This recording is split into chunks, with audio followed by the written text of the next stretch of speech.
Meus queridos e amados irmãos, a paz do Senhor Jesus Cristo. Você está no canal Bíblia de Fato.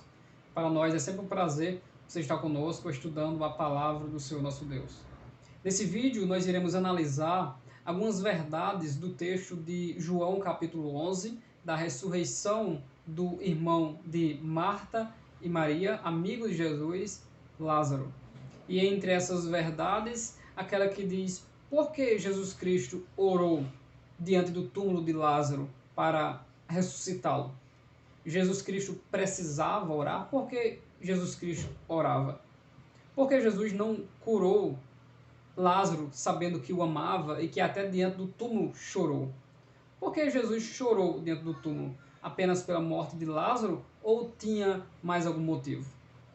Entre estas e outras situações interessantes nesse texto, desejo que você fique conosco até o final, a fim de nós analisarmos esse glorioso milagre de Jesus Cristo que desencadeou a maior perseguição que levaria o Senhor Jesus à cruz e também à nossa salvação.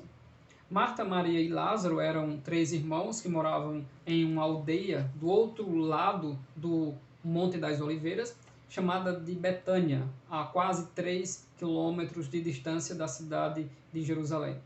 Jesus Cristo usava essa casa como pousada para o seu ministério e a sua ação na cidade de Jerusalém, fugindo de todo aquele tumulto no período de festa em que a cidade se multiplica 5 vezes mais a quantidade de pessoas. Jesus Cristo, de forma estratégica, entrava na cidade, fazia a sua obra e voltava para a casa dos seus íntimos amigos, Lázaro, Marta e Maria.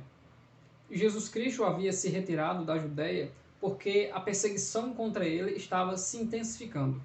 E provavelmente esse é um dos motivos que a casa de sua pousada era a casa de Marta, Maria e Lázaro, família que o próprio texto diz que ele amava a Marta, a Maria e a Lázaro, seu irmão.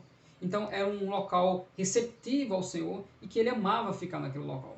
Nesse mesmo período, Lázaro estando doente, as irmãs dele mandaram dizer a Jesus que ele estava doente. Jesus Cristo ainda permaneceu 2 dias para decidir ir até a Judéia. Quando ele decidiu ir até a Judéia, ele foi indagado pelos seus discípulos: Mestre, há pouco queriam apedrejá-lo e o Senhor quer voltar para a Judéia? E Jesus Cristo dá uma resposta clássica aqui em João, capítulo 11, versículo 9. Não é verdade que o dia tem 12 horas? Se alguém andar de dia, não tropeça, porque vê a luz deste mundo. Mas, se andar de noite, tropeça, porque nele não há luz. É claro que ele não está falando apenas de coisas naturais. Está usando esse tipo de parábola para explicar a eles que ele é a luz e que ele tem a iluminação de Deus e sabe como anda e para onde anda. Ou seja, ele está dizendo, eu estou no controle de todas as coisas. Semelhante a Lucas 4, na sua primeira pregação, quando queriam lançá-lo do precipício, ele simplesmente desapareceu porque não era a hora. Deus tem um propósito em cada época, em cada ocasião e em cada lugar. Tudo acontece no tempo determinado por Deus. E quando nós cremos nisso, a nossa alma descansa e não se desespera em meio às intempéries e às surpresas, mas que acontecem contra nós nesta vida. Jesus mais uma vez se refere a Lázaro dizendo que ele está dormindo, de forma carinhosa para não falar diretamente da morte. Os discípulos mais uma vez indagando ele, dizendo, se dorme, então ele está bem. Mas Jesus diz, Lázaro está morto. E em seguida ele diz, por causa de vocês, meus discípulos, eu fico feliz por não estar lá agora, para que vocês creiam. Creiam em quê? O propósito do Senhor Jesus Cristo, que daria um checkmate na sua soberana ação sobre a morte, para os seus perseguidores e também para os seus discípulos. Ele mostraria que ele é a ressurreição e a vida. Jesus Cristo, ele é o caminho para o Pai. E Jesus Cristo não considerou de maneira alguma Lázaro morto, porque para Deus todas as pessoas estão vivas, porque Deus é o dono da vida. Debaixo de murmuração, até do próprio Tomé, que disse, nós iremos para morrer como ele. Jesus chega a Betânia e Lázaro já está sepultado. Quando Jesus chega a Betânia, Lázaro já está sepultado.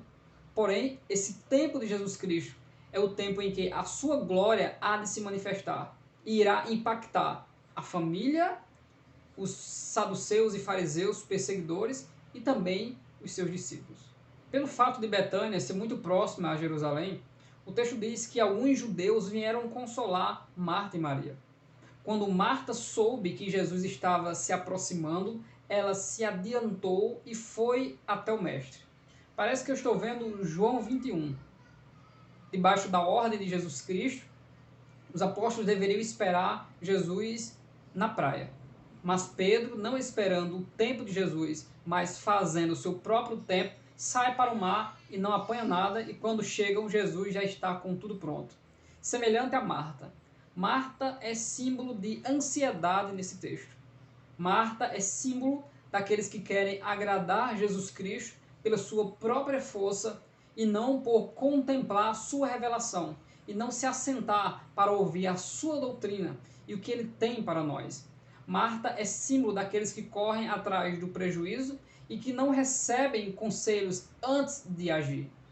O interessante é que a oração, ou seja, a frase que Marta diz a Jesus, é a mesma frase que Maria diz a Jesus. Então a questão não é a comunicação e o diálogo, mas de fato como está o coração de cada uma delas. A oração de Marta é uma oração de cobrança. Se o Senhor estivesse aqui, o meu irmão não teria morrido. Mas agora eu sei que tudo o que o Senhor fizer, Deus vai lhe conceder. E Jesus Cristo diz a Marta, o teu irmão há de ressurgir. E Marta declara conhecimento acerca da ressurreição futura e diz, eu sei que ele há de ressurgir no fim dos tempos. E Jesus responde com teologia para Marta e diz, eu sou a ressurreição e a vida. Quem crê em mim, ainda que esteja morto, viverá, e quem vive e crê não morrerá eternamente. Jesus Cristo deixa bem claro, eu sou o autor da vida, e os que creem que estão na sepultura irão ressurgir, e os que vivem, estão vivos também na minha presença, eles não verão a morte eterna. Jesus Cristo é maravilhoso, está simplesmente fazendo com que a sua glória seja manifestada, e esse sinal, ou esse milagre, é o clímax da autoridade de Jesus, demonstrada sobre a natureza, demonstrada na multiplicação, demonstrada na cura das doenças, na expulsão dos demônios e agora em trazer um morto à vida. Marta declara a sua fé, dizendo que Jesus é o Filho de Deus. Em seguida, Jesus pede para que Marta vá chamar Maria. Maria sai para se encontrar com o Senhor. Então, Maria sai ao encontro do Senhor apressadamente. E os judeus de Jerusalém que vieram consolar Maria saem em busca dela também, achando que ela está indo para o túmulo chorar, porque Lázaro já está sepultado. Mas Jesus está no local onde Marta estava conversando com ele, e quando Maria chega, ela faz a mesma oração de Marta e diz, se o Senhor estivesse aqui, o meu irmão não teria morrido. A diferença é que em João 11:32 o texto diz, quando Maria chegou ao lugar onde Jesus estava, ao vê-lo, lançou-se aos seus pés. Ou seja, Maria estava chorando, se humilhando e quebrantada diante do Senhor, como que dissesse, se o Senhor estivesse aqui, o milagre teria acontecido. Porém, o seu coração é um coração devocional, é um coração que ama, é um coração que deseja e que crê. Não é um coração que apenas argumenta teologicamente, mas é um coração que se entrega aos cuidados do Senhor. Por causa disso, o Espírito do Senhor se comoveu e ele disse apressadamente, onde o puseram? E por causa dessa oração e dessa humilhação, Jesus Cristo se moveu. Por causa desse pedido, dessa indagação, dessa lamentação, Jesus Cristo se movimentou em direção à ressurreição do irmão de Maria. Todos demonstraram incredulidade. Tanto Marta, Maria, não. Todos demonstraram incredulidade, mesmo reconhecendo que Jesus faz sinais, mas eles não esperavam que Jesus iria ressuscitar Lázaro. Quando Jesus Cristo chega ao túmulo, a Bíblia diz que Jesus chorou. E ele chora ardentemente por toda aquela situação, porque ele não poderia chorar por Lázaro que está morto, de maneira alguma. Ele está chorando simplesmente por todo aquele contexto. É um contexto de incredulidade, é um contexto em que pessoas não esperam por ele, é um contexto onde pessoas querem pegar ele numa palavra, não acreditam que aquele contexto é um contexto de glória, mas se ele tivesse ali antes, talvez ele poderia ter sarado Lázaro da sua enfermidade. É aí onde Jesus surpreende a todos e pede para que a pedra seja retirada, mas eles insistem dizendo, Senhor, já é de 4 dias e já cheira mal. Então Jesus indaga, eu não disse que se você crer, verás a glória de Deus? Claro que elas tinham fé. Claro que Marta e Maria, mesmo elas sendo bem diferentes umas das outras, elas tinham fé. Porém, há momentos que a nossa fé não está no nível de que Jesus vai tirar dos mortos e vai trazer a vida.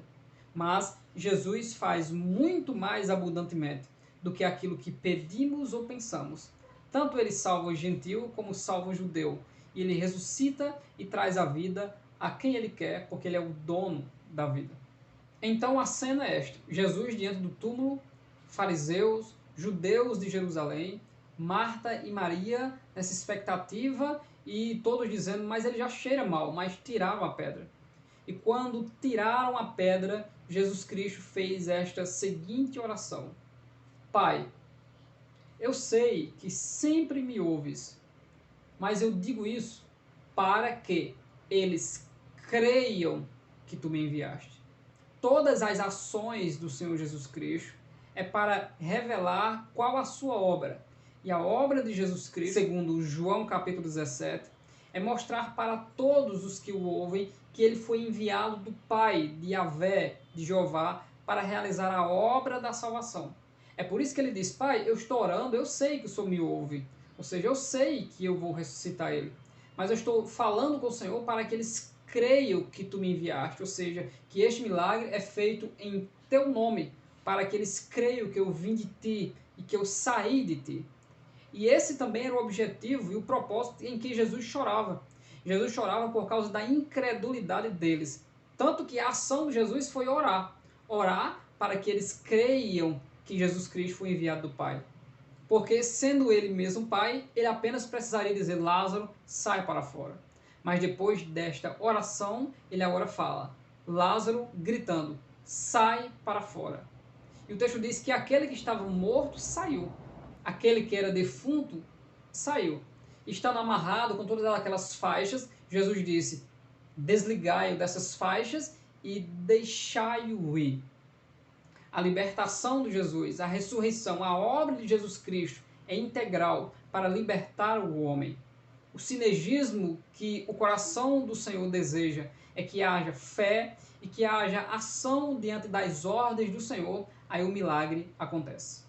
Com isso nós aprendemos que Deus é soberano e interfere na história quando Ele quer, que Deus tem um tempo determinado para manifestar os seus propósitos, que às vezes Jesus Cristo não faz algo que nós desejamos ou no tempo que nós desejamos, a fim de que o milagre seja maior e que o seu nome seja glorificado também em situações adversas na nossa vida. Percebemos que o objetivo do Senhor é manifestar a glória do Deus Todo-Poderoso para que todos creiam e haja o benefício da salvação e da bênção para todas as pessoas.